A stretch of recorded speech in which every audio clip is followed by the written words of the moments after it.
In today's video, I'm going to teach you how to remove people on Asana. Whether you're managing a project or simply organizing a team, there may come a time when you need to remove a member from your workspace. It's important to understand how to do this efficiently to maintain the integrity and focus of your team. Let's walk step by step through the entire process. First, make sure you're logged into Asana. Open your preferred web browser and navigate to the Asana login page.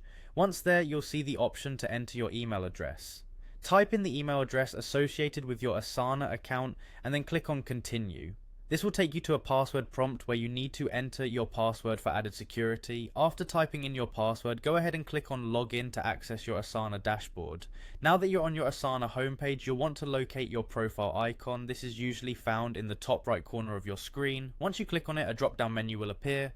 From this menu, select the Admin Console option. This will redirect you to the main administrative area, which holds all the settings you need. In the Admin Console, find and click on the Members tab. This section is the central hub for managing your team members. It displays a list of all members currently within your organization. Scroll through until you find the name of the person you wish to remove. Next to each member's name, you'll see 3 dots. Clicking on these dots will reveal a menu. Within this menu, select the Remove option to initiate the removal process. After selecting Remove, a confirmation step is presented with the option to deprovision. Clicking deprovision will finalize the removal, ensuring that the person is removed not only from the immediate project, but from the entire organization within Asana.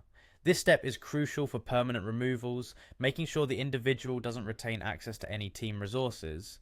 Remember, removing someone from Asana is a significant step, so be sure you're confident in your decision before deprovisioning a team member. This process helps keep your project secure and ensures that only the necessary individuals have access. And that's it, you've successfully removed a person from Asana.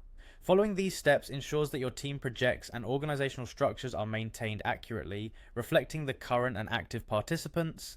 Thanks for joining me today, and don't forget to like, subscribe, and click the notification bell to stay updated with more helpful tutorials.